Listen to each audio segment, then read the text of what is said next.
नमस्कार दोस्तों, मैं शुभम हूँ। आज के कार्यक्रम में आपका स्वागत है। हाल ही में मैंने एक गवाही लेख पढ़ा जो मुझे काफ़ी लाभदायक लगा। शीर्षक है, अब मैं बेतहाशा रुतबे के पीछे नहीं भागती। मुख्य किरदार रुतबे के प्रति तीव्र इच्छा रखती है और उसकी महत्वाकांक्षा है कि वह 17-18 साल तक अधिकारी या काडर प्रमुख बन जाए। परमेश्वर में विश्वास करने के बाद वह अगुआ बनने और ज़्यादातर लोगों का सहयोग और प्रशंसा पाने के लिए स्वयं का त्याग करती और खुद को खपाती है। लेकिन चुने जाने में बार बार विफल रहने से उसे असहनीय पीड़ा होती है। नाकामियों और विफलताओं के बीच वह कैसे सत्य खोजती है और कैसे रुतबे की अपनी चाह को त्याग पाती है। आइए हम सब मिलकर उसके अनुभव सुने। मुझ में सम्मान और रुतबा हासिल करने की तीव्र इच्छा थी। बचपन से ही मैंने अपनी जगह बनाने और श्रेष्ठ बनने की कोशिश की थी। जैसी कि कहावत है, अधिकारी आम लोगों से श्रेष्ठ होते हैं, सबसे छोटा अधिकारी भी आम लोगों से बेहतर ही माना जाता है। मेरा मानना था कि अधिकारी का पद होने का मतलब है ताकतवर होना, हर एक जगह आदर और सम्मान पाना। जब मैं छोटी थी, मैंने गांव में तमाम तरह के गंदे और थकाऊ काम किए ताकि अधिकारी का पद पा सकूं।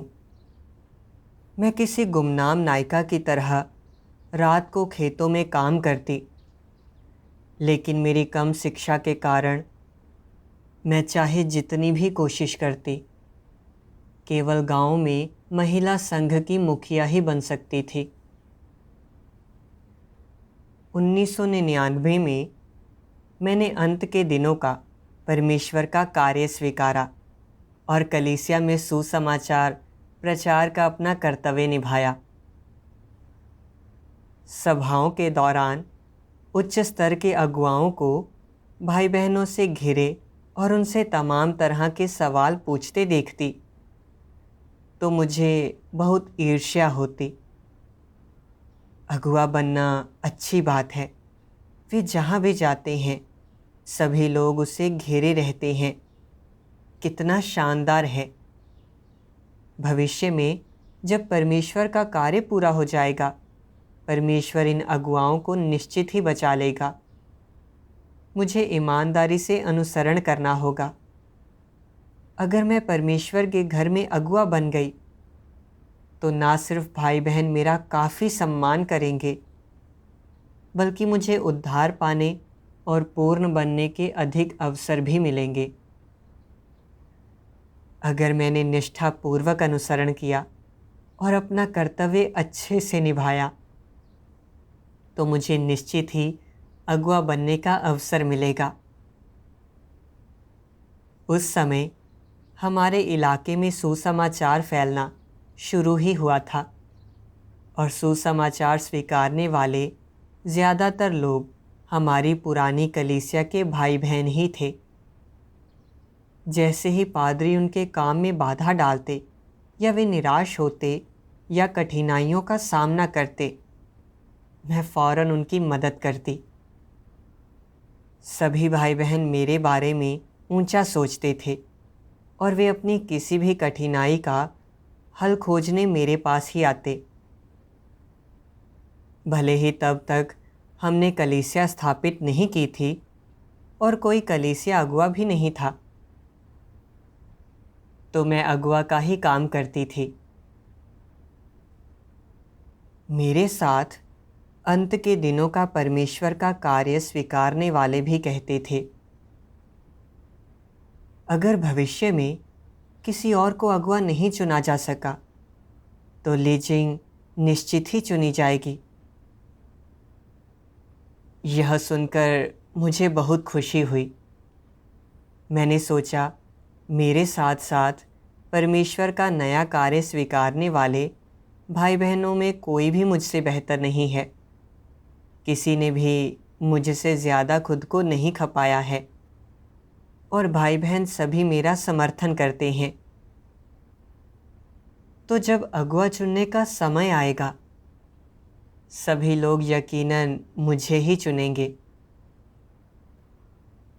1999 की दूसरी छमाही में उच्च स्तर के अगुआ हमारे इलाके में सभा के लिए आए और कहा कि उन्हें कलीसिया स्थापित करना और एक कलीसिया अगुआ चुनना है। मैं बहुत खुश थी।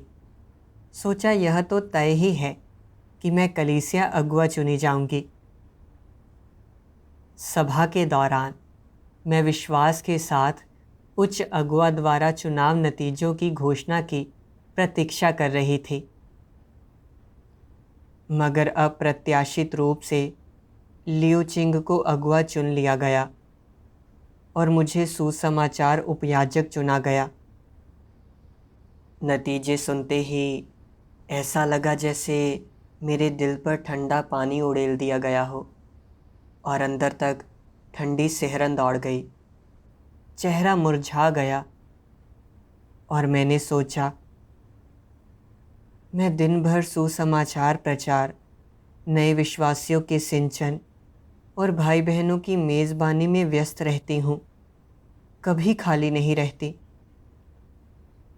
फिर भी मुझे अगुआ नहीं चुना गया। क्या इतना सारा काम करना बेकार था? अब मुझे अगुआ नहीं चुना गया है तो भाई बहन निश्चित ही कहेंगे कि मैं लियू चिंग जितनी अच्छी नहीं हूँ।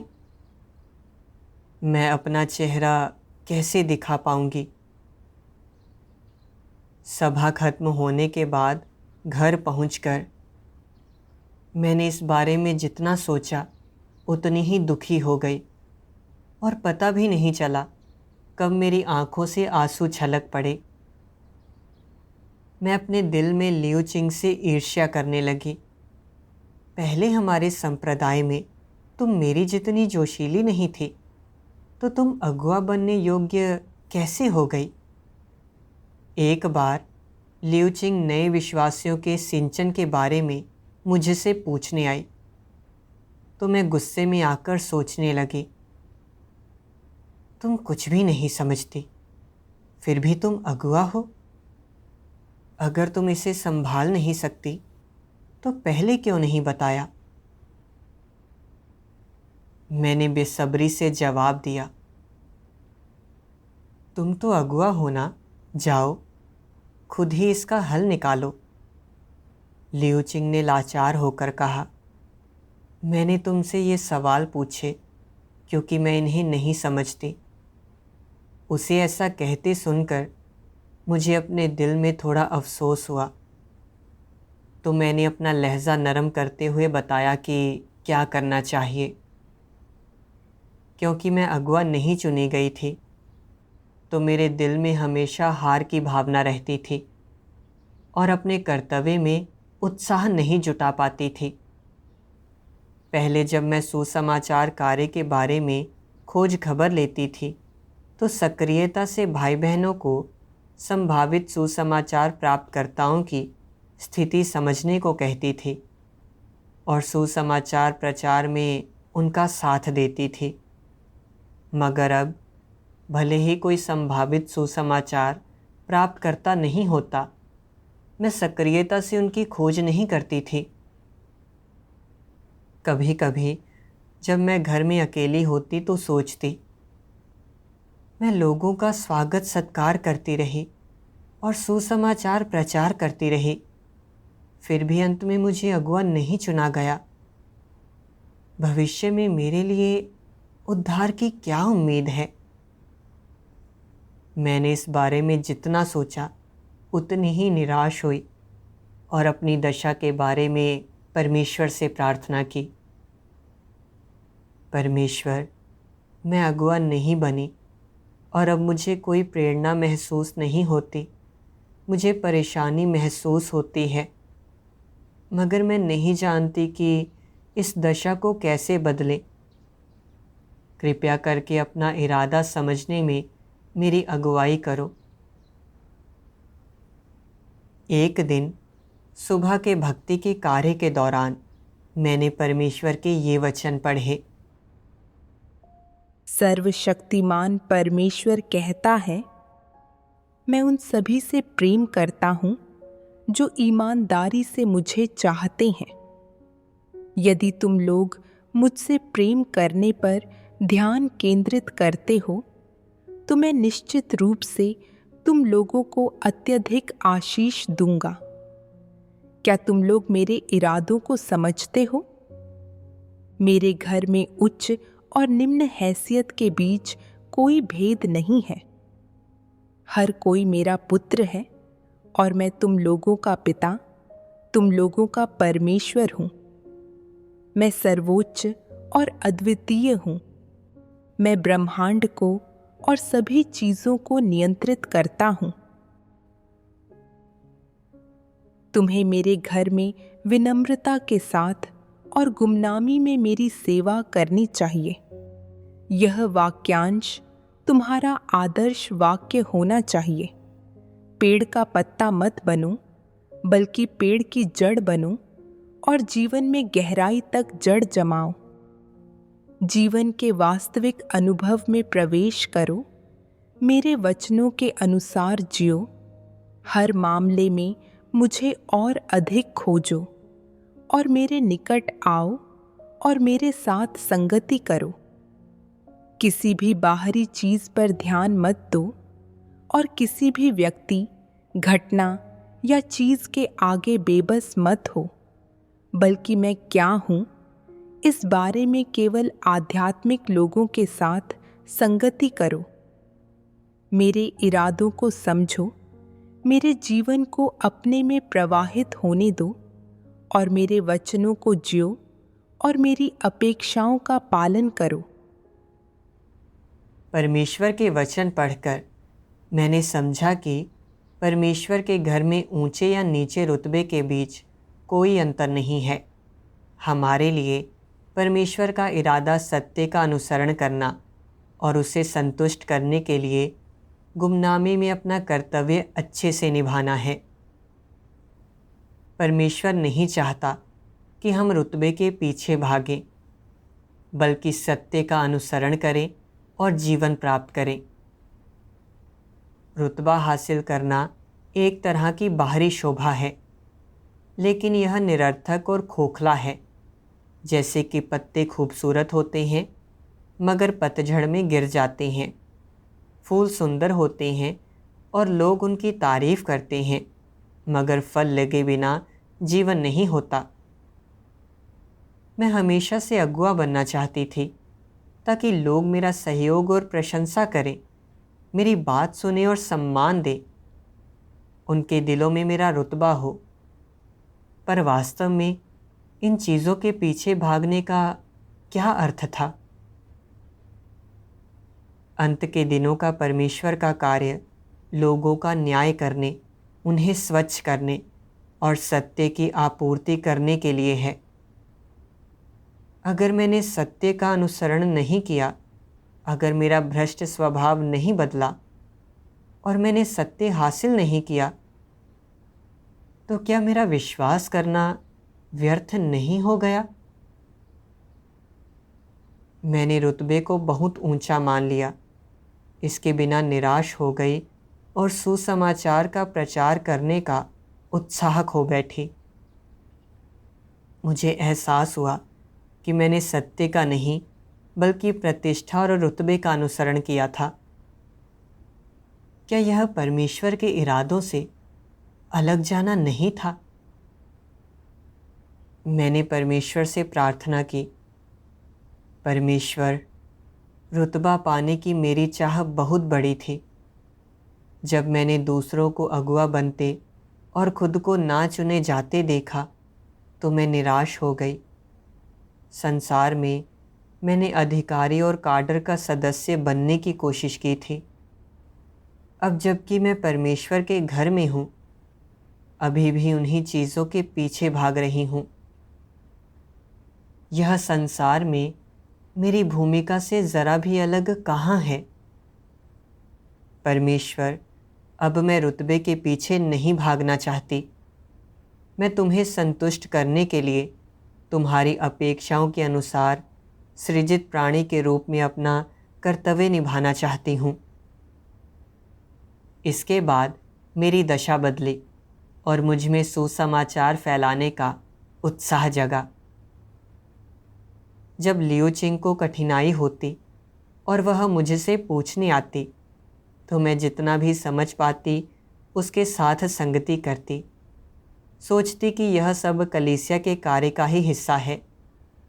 जब बहन को कठिनाई होगी तो उसकी मदद करना मेरी जिम्मेदारी है और यह वो कर्तव्य भी है जो मुझे निभाना चाहिए।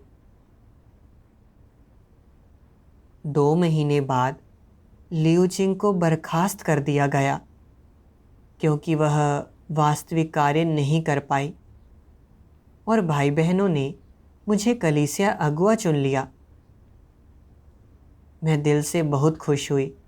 सोचा कि परमेश्वर ने मुझ पर कृपा की है और मुझे कड़ी मेहनत करनी होगी। फिर मैंने हर समूह के लिए अगुआ का चुनाव किया और सुसमाचार का प्रचार करने के महत्व के बारे में भाई बहनों के साथ संगति की और तब सुसमाचार के प्रचार की प्रभावशीलता बेहतर हो गई।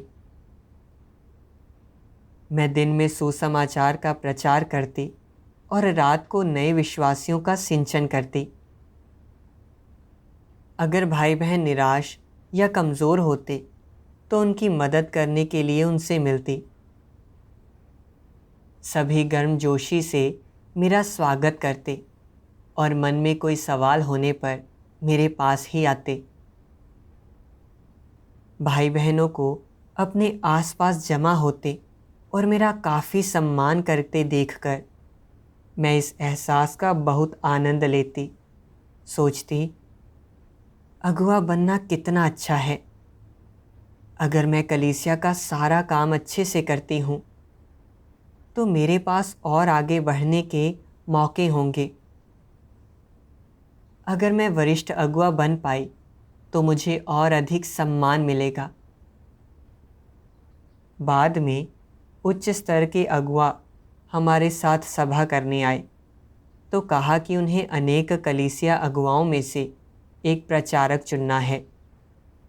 मैंने अपने बारे में सोचा, हमारी कलीसिया सुसमाचार के प्रचार की प्रभावशीलता और भाई बहनों के जीवन प्रवेश दोनों ही मामलों में अच्छा प्रदर्शन कर रही है। फिर हाल ही में जब कम्युनिस्ट पार्टी ने मुझे गिरफ्तार किया था तो मैं अपनी गवाही में अडिग रही। तो बाकी लोगों के मुकाबले हर मामले में मेरा पलड़ा भारी था। ऐसे में इस बार प्रचारक तो मुझे ही चुना जाएगा। मगर आशा के विपरीत बहन वांगशु को चुन लिया गया। मेरा दिल पूरी तरह से ठंडा पड़ गया। मैंने सोचा, उसे चुना गया पर मुझे क्यों नहीं? हमारी कलीसिया के सभी कार्यों के नतीजे सबसे अच्छे हैं तो मैं कहाँ उससे बेहतर नहीं थी? अब जबकि मुझे प्रचारक नहीं चुना गया है तो भाई बहन मेरे बारे में क्या सोचेंगे? आगे से कौन मेरा सम्मान करेगा? अगली सभाओं में मैंने कुछ भी नहीं कहा। सोचा कि मैं चाहे कितनी भी ज़्यादा कोशिश करूं या कितनी भी व्यस्त रहूं या थक जाऊं, इन सब का क्या फ़ायदा। मैं इतनी शर्मिंदा थी कि अपनी दशा के बारे में खुलकर बोलना और हल खोजना नहीं चाहा। अपनी इज्जत खोने के डर से मैंने कुछ नहीं कहा। बाद में वांगशु ने कई कलीसिया अगुवाओं के लिए एक सभा आयोजित की और सभी ने ध्यान देकर सुना, मगर मैंने इसे अच्छे मन से नहीं लिया। मैंने सोचा, प्रचारक बनना वाकई अलग चीज़ है। जहाँ भी जाओ वहाँ तुम्हें प्रतिष्ठा और सम्मान मिलता है। लोग तुम्हारी बातें ध्यान से सुनते हैं। अगर मैं प्रचारक होती तो भाई बहन निश्चित रूप से मेरे आसपास घूमते, मगर अब मुझे उसकी बात सुननी पड़ेगी। इस बात ने मुझे असंतुलित कर दिया। सभा के दौरान जब उसने कार्य को लागू किया तो मैंने यह सोचकर सहयोग करने में अनिच्छा दिखाई। हम साथी हुआ करते थे और तुम मुझसे बेहतर तो नहीं थी। अब हमारे लिए कार्य की व्यवस्था कर रही हो। अगर मैं तुम्हारे निर्देशों का पालन करूं तो क्या तुमसे कमतर नहीं दिखूंगी? वांगशु ने हमारी कलीसिया के कार्य की समस्याओं के बारे में मुझसे पूछा,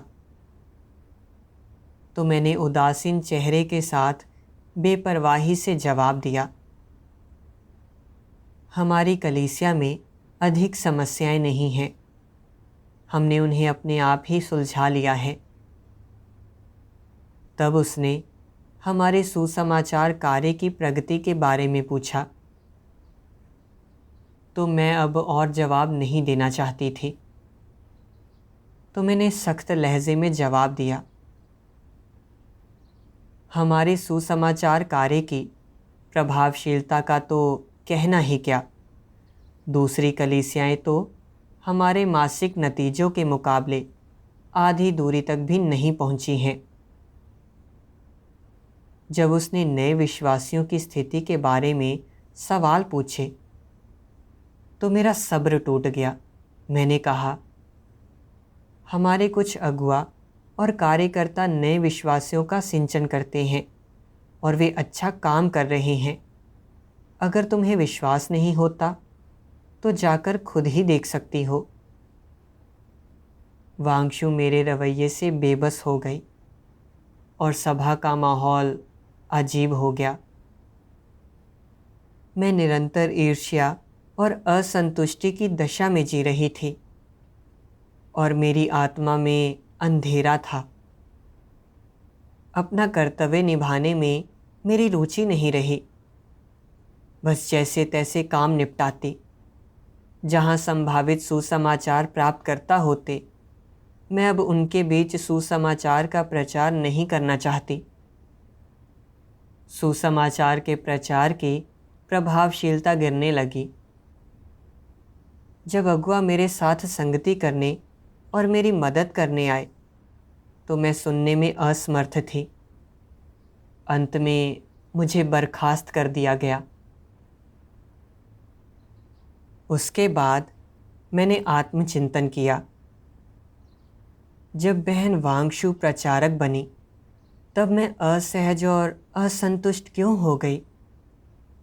मैंने परमेश्वर से प्रार्थना की, मुझे प्रबुद्ध करने और रास्ता दिखाने को कहा, ताकि मैं अपनी समस्याएं जानकर उन्हें हल कर सकूं।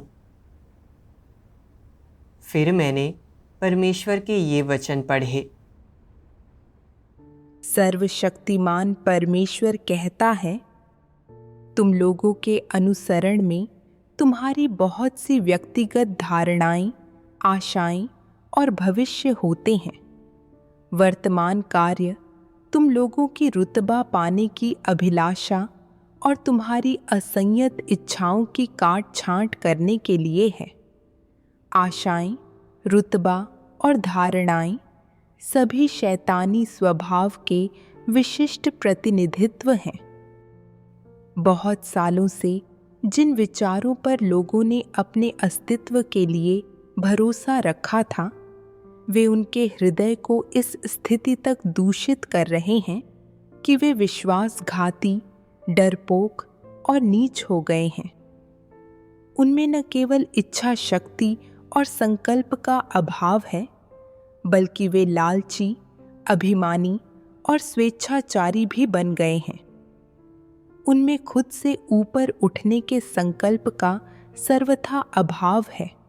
यही नहीं, उनमें इन अंधेरे प्रभावों की बाध्यताओं से पीछा छुड़ाने की लेश मात्र भी हिम्मत नहीं है।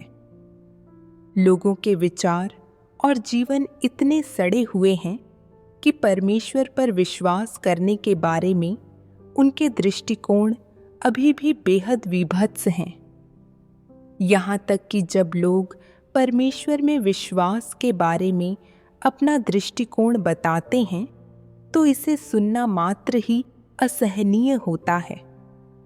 सभी लोग कायर, अक्षम, नीच और दुर्बल हैं। उन्हें अंधेरे की शक्तियों के प्रति क्रोध नहीं आता, उनके अंदर प्रकाश और सत्य के लिए प्रेम पैदा नहीं होता, बल्कि वे उन्हें बाहर निकालने का पूरा प्रयास करते हैं। यद्यपि आज तुम लोग इस चरण तक पहुंच गए हो, तब भी तुम लोगों ने रुतबे का राग अलापना नहीं छोड़ा, बल्कि लगातार इसके बारे में पूछताछ करते रहते हो और इस पर रोज नजर रखते हो, इस गहरे डर के साथ कि कहीं किसी दिन तुम लोगों का रुतबा खो न जाए और तुम लोगों का नाम बर्बाद न हो जाए। लोगों ने सहूलियत की अपनी अभिलाषा का कभी त्याग नहीं किया। परमेश्वर के वचनों से मैंने समझा कि आज इस तरह की स्थिति पूरी तरह से रुतबे की मेरी चाह और मेरी भ्रष्टता का खुलासा करने के लिए थी। यह अनुसरण के बारे में मेरे गलत दृष्टिकोण को बदलने के लिए थी। मैंने हमेशा से प्रतिष्ठा और रुतबे का अनुसरण किया था और कलीसिया अगुआ बनने के बाद तो मैं प्रचारक और वरिष्ठ अगुआ भी बनना चाहती थी। मेरे मन में ऊंचा पद पाने और रुतबे के फ़ायदे उठाने की चाह थी। प्रचारक के चुने जाने से पहले मैं सुबह जल्दी उठती और सुसमाचार का प्रचार करते और नए विश्वासियों का सिंचन करते हुए देर तक काम करती थी। दिन भर व्यस्त रहती थी, पर जब मैं प्रचारक बनने में विफल रही तो निराश और अपने कर्तव्य में बेपरवाह हो गई। जहाँ संभावित सुसमाचार प्राप्तकर्ता होते, वहाँ भी मैं सुसमाचार का प्रचार नहीं करना चाहती थी। जाहिर था कि अगुआ होने के इस रुतबे का अनुसरण करती थी। मैंने विचार किया, मैं रुतबे के पीछे इतनी पागल क्यों थी? क्योंकि मैं शैतान के इन विषयों के अनुसार जीती थी। जैसे आदमी ऊपर की ओर जाने के लिए संघर्ष करता है, पानी नीचे की ओर बहता है और अधिकारी आम लोगों से श्रेष्ठ होते हैं। मैं सोचती थी कि व्यक्ति को जीवन में दूसरों से बेहतर बनने और उनसे ऊंचा रुतबा रखने का प्रयास करना चाहिए और तभी उसे दूसरों से अधिक सम्मान और आदर मिल सकता है और वह मूल्यवान और सार्थक जीवन जी सकता है। इन विचारों के काबू में होने के कारण मैं भीड़ में सबसे कमतर नहीं दिखना चाहती थी। 16-17 साल की उम्र में गांव की काडर बनने के लिए मैंने गांव में तमाम तरह के कठिन और थकाऊ काम किए थे। किसी गुमनाम नायिका की तरह देर रात तक खेतों में काम करती थी। 19 की उम्र में मैं अपने गांव की महिला संघ की मुखिया बन गई। अंत के दिनों का परमेश्वर का कार्य स्वीकारने के बाद जब उच्च स्तर के अगुआ हमारे साथ सभा करते और भाई बहन उन्हें घेर कर उनसे सवालों के जवाब पूछते, तो अपने दिल में उनसे ईर्ष्या करती।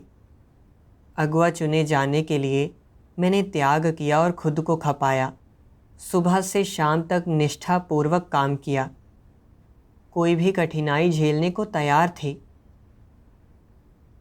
कलीसिया अगुआ बनने के बाद मेरे मन में अधिक ऊंचा पद पाने की चाह थी। मैं प्रचारक भी बनना चाहती थी। जब मुझे प्रचारक नहीं चुना गया तो रुतबा ना होने को स्वीकार ही नहीं पाई। मैंने नई चुनी गई प्रचारक को ठुकरा दिया। मैं उसकी संगति सुनने और कार्य को लागू करने को तैयार ही नहीं थी। और जब उसने हमारी कलीसिया के कामकाज के बारे में पूछताछ की तो मैं उदासीन रही। उसके प्रति तिरस्कार और उपेक्षा दिखाई, जिससे वह मुझसे बेबस महसूस करने लगी। रुतबा हासिल ना होने पर मैंने दूसरों को अलग थलग किया और उन्हें नीचा दिखाया। इस तथ्य ने दिखाया कि मैं सच में दुर्भावना से भरी थी। असल में मैंने मसीह विरोधी का स्वभाव दिखाया। परमेश्वर सृष्टि करता है, सिर्फ परमेश्वर ही आराधना और भक्ति के लायक है। मैं बस एक सृजित प्राणी हूँ, भ्रष्ट इंसान हूँ।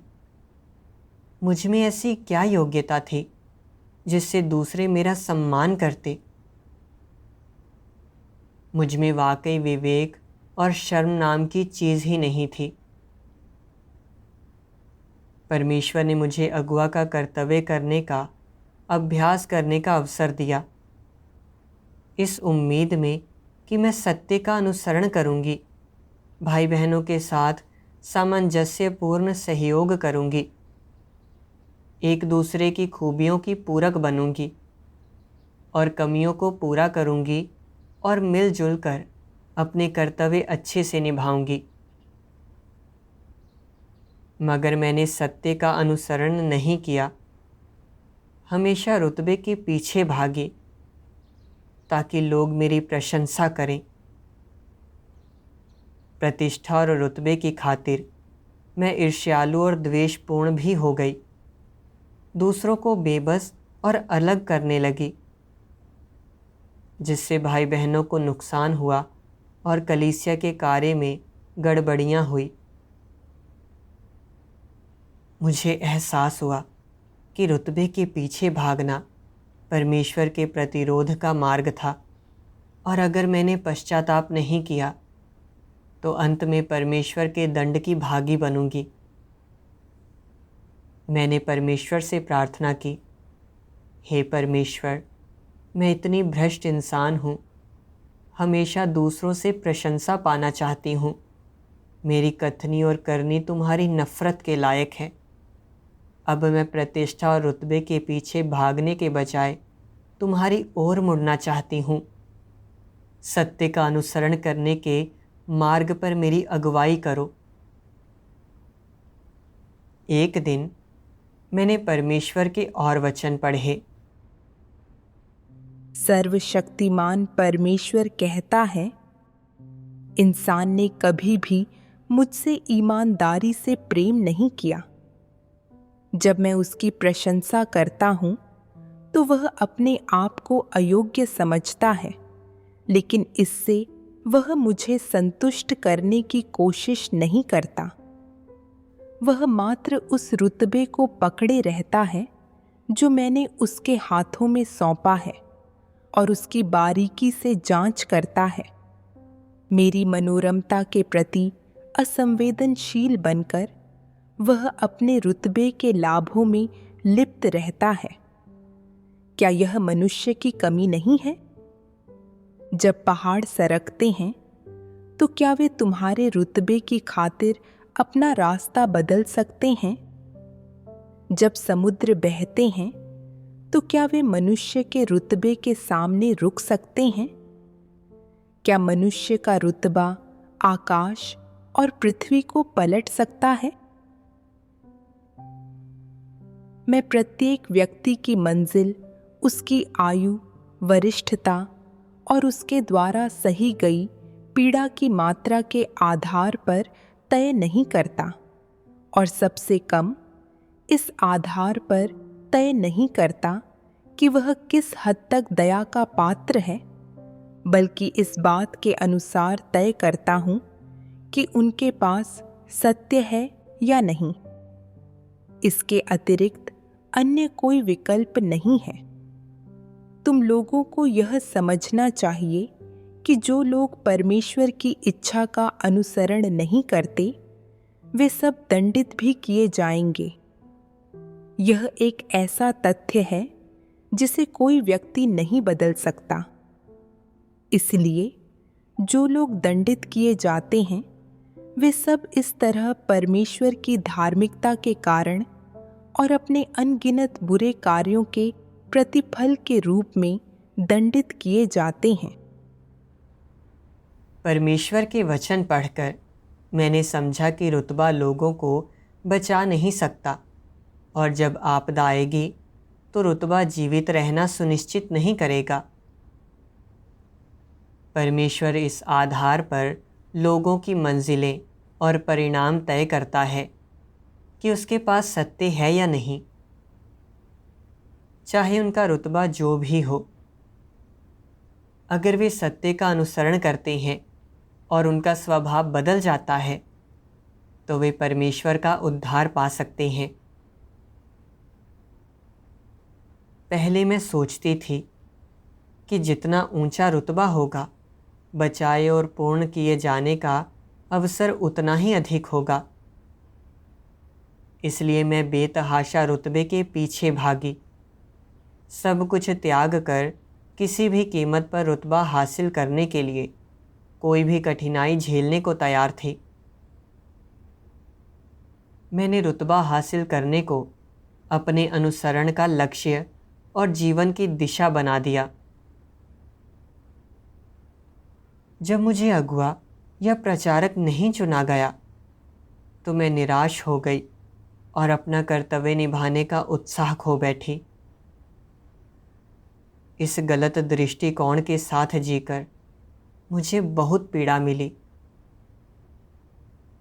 भाई बहनों को नुकसान पहुंचा और कलीसिया के कार्य की क्षति हुई। मैंने सोचा कि कैसे धार्मिक समूहों में पौलुस का रुतबा कितना ऊंचा था। उसने सुसमाचार का प्रचार किया, बहुत से लोगों को हासिल किया और अनेक कलीसियाओं की स्थापना की, मगर उसने सत्य का अनुसरण नहीं किया।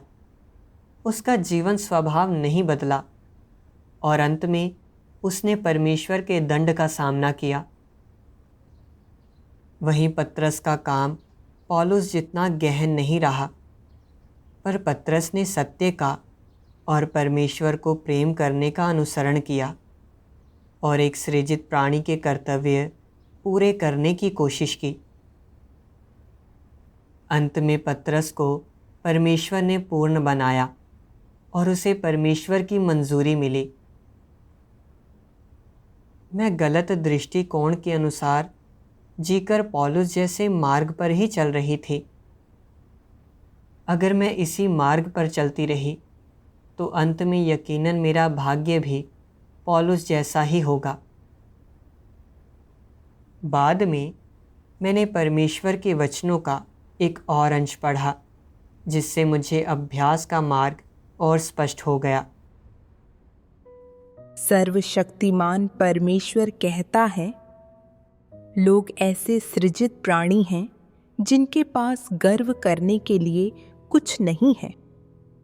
चूंकि तुम लोग सृजित प्राणी हो, इसलिए तुम लोगों को एक सृजित प्राणी का कर्तव्य निभाना चाहिए। तुम लोगों से अन्य कोई अपेक्षाएं नहीं हैं।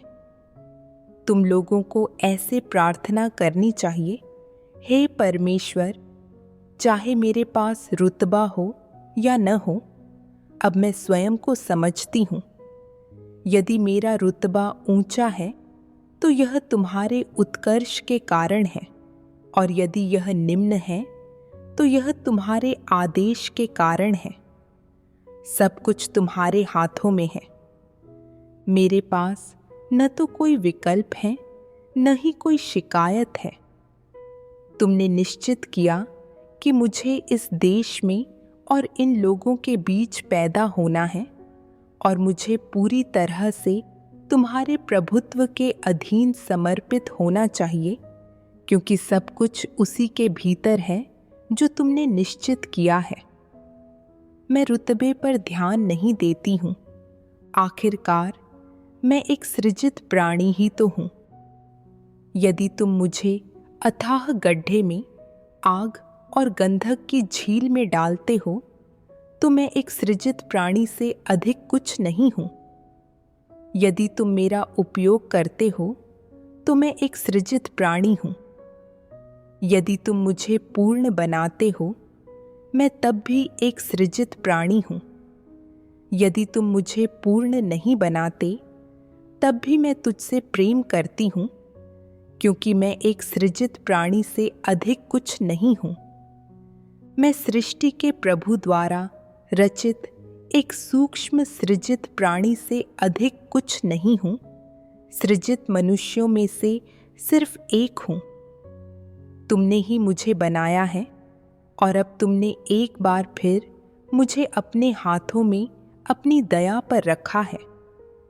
मैं तुम्हारा उपकरण और तुम्हारी विषमता होने के लिए तैयार हूं, क्योंकि सब कुछ वही है जो तुमने निश्चित किया है। कोई इसे बदल नहीं सकता।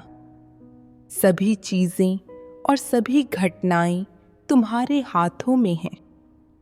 जब वह समय आएगा कि तू रुतबे पर ध्यान नहीं देगी, तब तू इससे छुटकारा पा लेगी। तभी तू आत्मविश्वास से, निर्भीकता से खोज करने में सक्षम होगी, और तभी तेरा हृदय किसी भी बंधन से मुक्त हो सकता है।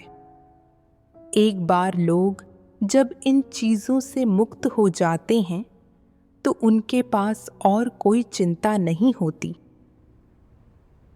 परमेश्वर के वचनों से मैंने समझा कि चाहे लोगों के पास रुतबा हो या ना हो, वे सभी सृजित प्राणी हैं और परमेश्वर की नज़रों में सभी एक समान हैं। किसी व्यक्ति के पास रुतबा होगा या नहीं, यह सब परमेश्वर ने पहले ही तय कर दिया है। कौन सा व्यक्ति कौन से कर्तव्य निभाएगा और उसके पास कैसी काबिलियत और खूबियाँ होंगी, यह सब परमेश्वर पहले ही तय कर देता है। सृजित प्राणियों के नाते लोगों को परमेश्वर की व्यवस्थाओं और संप्रभुता के आगे समर्पण करना चाहिए। पहले मुझ में हमेशा से अगुआ बनने की महत्वाकांक्षाएं थी। कलीसिया अगुआ बनने के बाद मैं प्रचारक भी बनना चाहती थी, लेकिन मेरी काबिलियत और आध्यात्मिक कद के आधार पर मैं बुनियादी तौर पर प्रचारक बनने के लिए उपयुक्त नहीं थी। जब नई कलीसिया की स्थापना हुई, तो कलीसिया अगुआ के रूप में मेरी भूमिका में सुसमाचार का प्रचार करना और नए विश्वासियों का सिंचन करना शामिल था, और मैं सुसमाचार का प्रचार करने में अच्छी थी। मुझे कुछ नतीजे भी हासिल हुए, लेकिन प्रचारक की भूमिका में अनेकों कलीसियाओं का प्रबंधन करना शामिल था। इसके लिए अच्छी कार्यक्षमता के साथ ही सत्य पर संगति करने और समस्याएं हल करने की योग्यता भी ज़रूरी थी। मेरा जीवन प्रवेश कमज़ोर था और मैं प्रचारक के कार्य के लायक नहीं थी। मुझे परमेश्वर की व्यवस्थाओं के प्रति समर्पण करना चाहिए था। अब मुझे सुसमाचार का प्रचार करने का कार्य सौंपा गया है और मुझे सुसमाचार का प्रचार करने का अपना कर्तव्य पूरा करना चाहिए। यह एहसास होने पर मैंने परमेश्वर से प्रार्थना की, हे परमेश्वर, मैं रुतबे के पीछे भाग रही थी। मैंने तुम्हारी संप्रभुता और व्यवस्थाओं के प्रति समर्पण नहीं किया, जिससे कलीसिया के कार्य का नुकसान हुआ। अब मैं पश्चाताप करना चाहती हूँ और तुम्हारे आयोजनों के अधीन सृजित प्राणी होने का अनुसरण करना चाहती हूँ। 2015 में कलीसिया ने अगुआ के लिए नया चुनाव कराया और मैंने सुना कि अनेक भाई बहन मुझे चुनना चाहते थे। उस समय मैं खुश भी हुई और हैरान भी। ऐसा लगा कि भाई बहन मेरा काफ़ी सम्मान करते हैं, जिससे साबित होता है कि मुझ में थोड़ी सत्य वास्तविकता है। मैंने सोचा, अगर मैं चुनी गई तो भाई बहनों के बीच जहाँ भी जाऊंगी मेरा सम्मान होगा। मगर जैसे ही यह विचार आया, मैं जानती थी कि रुतबे की मेरी चाह फिर से सिर उठाने लगी है। रुतबे की मेरी चाह ने अतीत में मुझे कितनी अधिक पीड़ा दी थी और कलीसिया के कार्य को कितना नुकसान पहुंचाया था। इस पर विचार करके मैंने फैसला किया कि मैं रुतबे के पीछे नहीं भागना चाहती। इसके बजाय मुझे परमेश्वर की व्यवस्था के प्रति समर्पण करते हुए अच्छे से अपने कर्तव्य पूरे करने चाहिए। मैंने मन ही मन परमेश्वर से प्रार्थना की। मैं रुतबे की अपनी चाह और किसी भी गलत अनुसरण को छोड़ने को तैयार थी। अब मैं शोहरत या रुतबे के पीछे भागना नहीं चाहती थी। जो भी कर्तव्य सौंपा जाएगा, मैं उसके प्रति समर्पण करने को तैयार थी। मतदान से पहले उच्च अगुवाओं ने हम सभी से हमारे विचार साझा करने को कहा। मैंने खुलकर अपनी बात रखी। भले ही मैंने करीब 10 सालों से परमेश्वर में विश्वास किया है, पर मेरा जीवन प्रवेश उथला है। मेरी प्रकृति अहंकारी है और मुझे रुतबे की तीव्र चाह है। ऐसे में अगुआ के पद पर होने से मेरे लिए रुतबे के फ़ायदों का आनंद लेना और दूसरों को बेबस करना आसान हो जाएगा। मुझे नहीं लगता कि मैं अगुआ की भूमिका के लिए उपयुक्त हूँ। मैं आप सभी को अपनी वास्तविक स्थिति बता रही हूँ। सिद्धांतों के आधार पर आप मेरा मूल्यांकन कर सकते हैं।